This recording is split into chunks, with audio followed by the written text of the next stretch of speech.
2024 was, say, this pivotal year where so many things came together that haven't come together before. So the best part of a dozen different inquiries of some nature. That's given us a runway into 2025 and 2026 where we have license to make change. So I would appeal to growers to view 25, 26 as this unique window of opportunity to shake it up, to make a change, to challenge the norms. There is so much change afoot that if we don't lean in and generate benefit out of that change, we'll get left behind and we'll continue as an industry to be price takers, and that will only end in a bad place.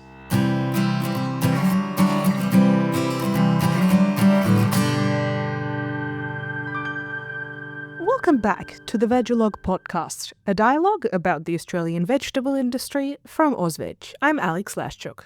This month, we pick up with part 2 of our conversation with Neil Rechlin about Australia's evolving food and grocery sector. With the new mandatory Food and Grocery Code of Conduct due to commence on the 1st of April 2025, and the ACCC Supermarket Inquiry due to report at the end of February, there continues to be significant conversations about the power dynamics and fairness of the Australian grocery sector. Our guest, Neil Rechlin, director of NextGen Group, brings over 20 years of experience in developing category and capability solutions.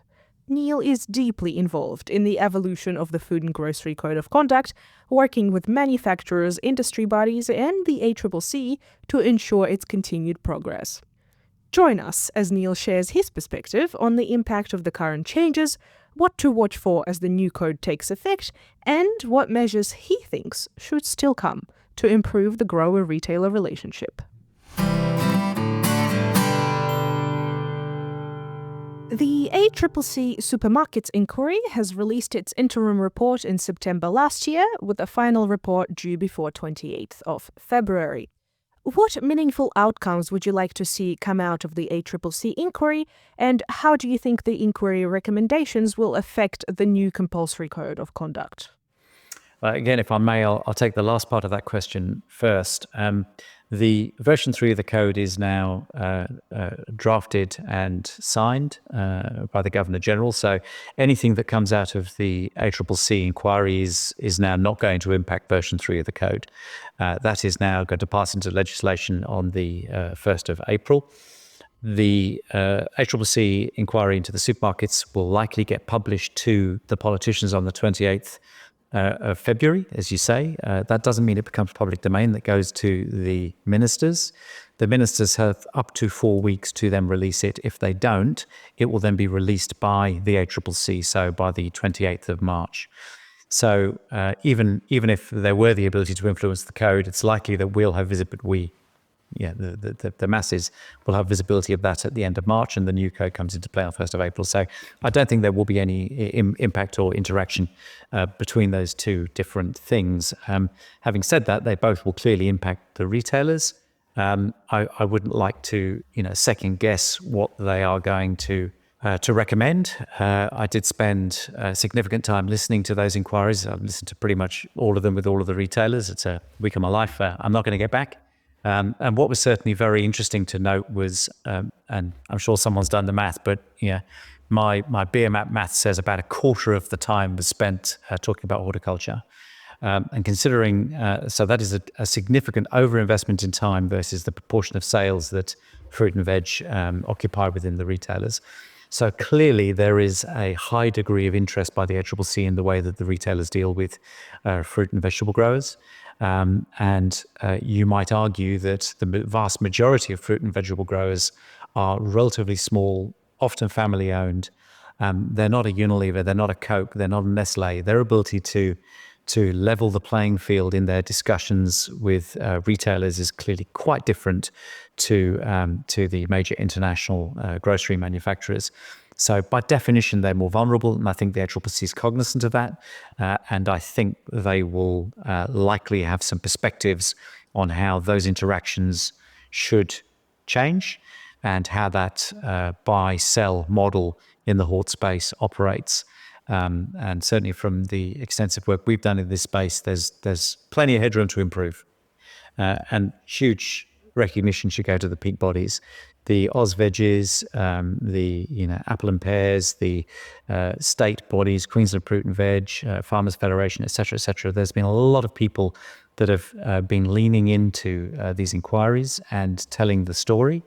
So again, it's a once in a generational moment where the stories are now public domain, and the good work that sometimes individual growers in some of these inquiries and all the peak bodies, they've created this awareness, this noise that we now need to take advantage of. So big plaudits to the peak bodies for leaning in and telling the story, and now we need to keep that momentum up.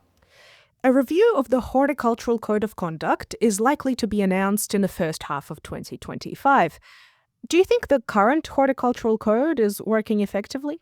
Do I give you a straight answer or a political answer? I'm a straight talker. I would say the answer is a resounding no, Alex. I don't think it's particularly effective. I think it's far too easy for bad actors. If somebody's wanting to be a bad actor and they want to circumnavigate their obligations under the Hort Code, it's not all that hard to do.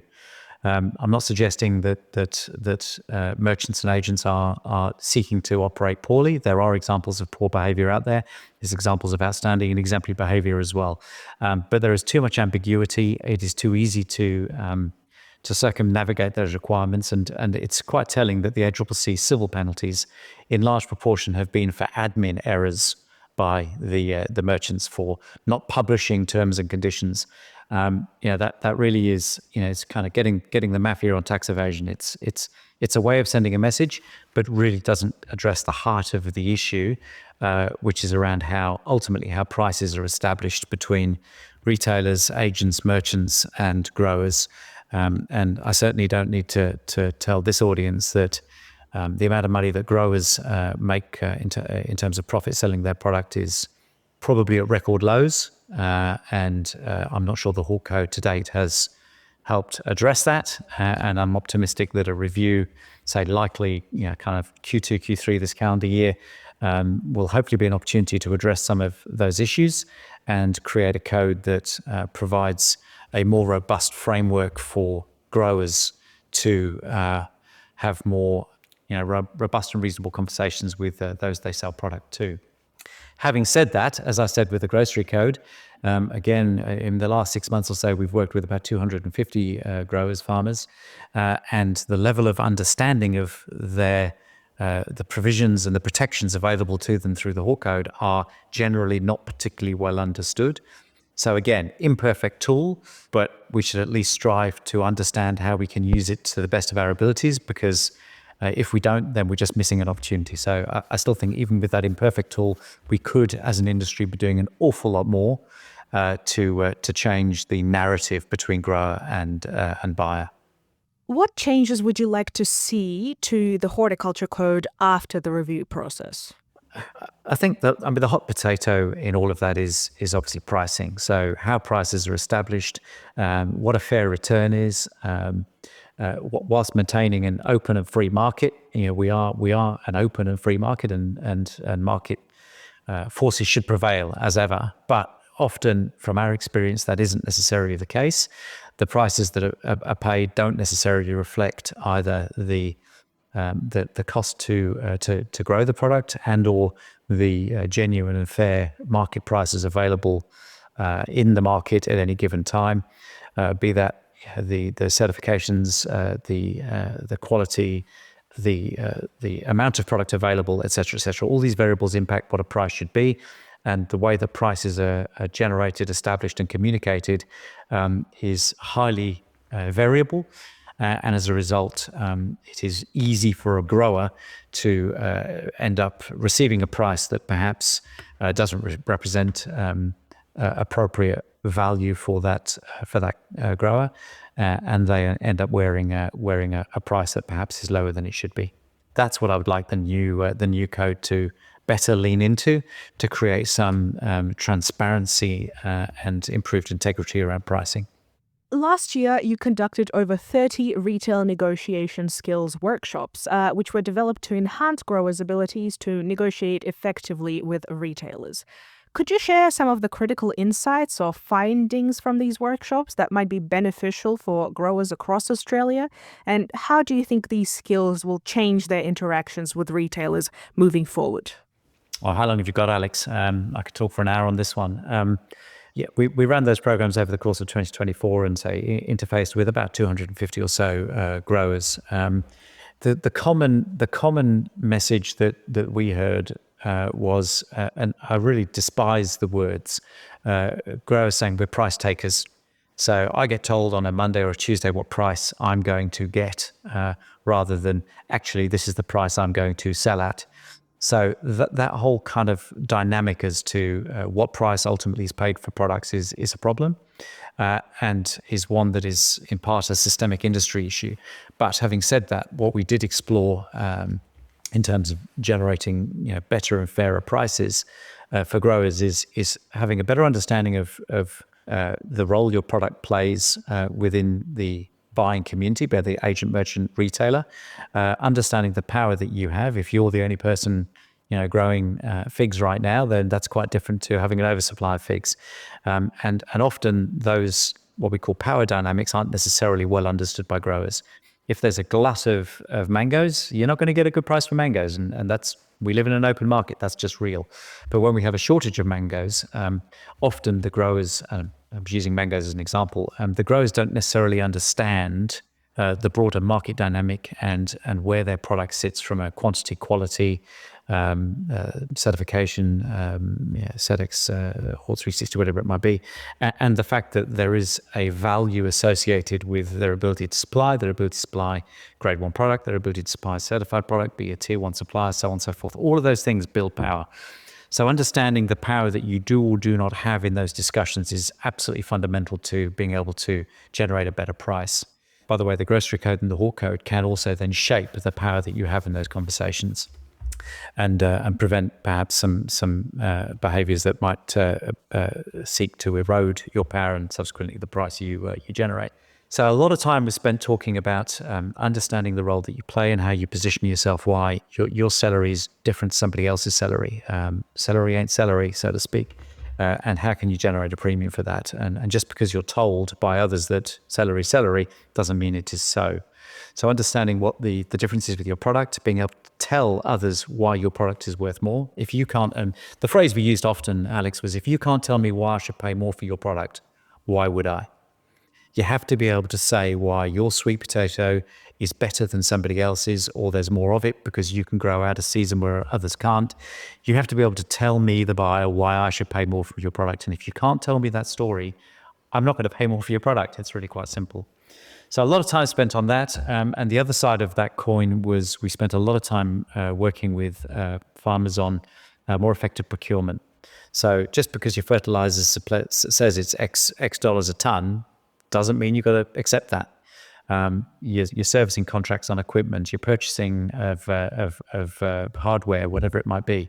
All of those things are a negotiation. And as much that's a psychological piece, just getting into the psyche that every single thing is a negotiation, every single price you pay is a negotiation, becomes a really important way of thinking about managing your input costs. Silly example of that, day 2 of the program, one of the farmers came in and said, I phoned my private health insurance company last night. I was inspired to do so after being on day 1 of your program, and I got a $152 discount just by making a phone call. Now, in the bigger scheme of that particular lady's farm, that's a rounding error, but that's the mindset we want growers to have, that every single thing can be challenged, and a few of those 152 suddenly add up to a piece of your electricity bill, and so on and so forth. So changing the mentality mindset is a really important part of the work that we did. I think 2024 was say this pivotal year where so many things came together that haven't come together before. So the best part of a dozen different inquiries of some nature. That's given us a runway into 2025 and 2026 where we have license to make change. The Hort code will be, say, another moving part within that review occurring this year as well. So I really want growers to to kind of recognize that we're in a unique window right now where we can make change, where we can challenge some of the norms, where we can change behaviors and endeavor to get a better outcome for farmers. And probably more importantly, if we don't, then 26, 27, 28 look pretty bloody ordinary. If we continue with the profit erosion that we're seeing across the grower community over the next kind of 2 to 5 years, we're just going to see a significantly fewer number of farmers. And that's not okay. It's not okay on a human level. It's not okay on a food security level. So I would appeal to growers to view 25, 26 as this unique window of opportunity to shake it up, to make a change, to challenge the norms, to renegotiate with retailers, renegotiate with merchants and agents, renegotiate supply contracts with fertilizers. There is so much change afoot that if we don't lean in and generate benefit out of that change, we'll get left behind and we'll continue as an industry to be price takers, and that will only end in a bad place. Well, Neil, thank you for your insights into the codes of conduct and the retailer-grower relationship. No problem at all.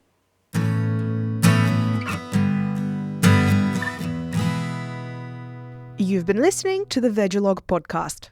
Don't forget to subscribe and give the podcast a rating and review to help others find us. Vegalogue is produced by AUSVEG, the peak industry body for Australian vegetable, potato and onion growers. You can find more news and information from AUSVEG at ausveg.com.au, on our social media channels, or in the Australian Grower magazine. Thank you for listening.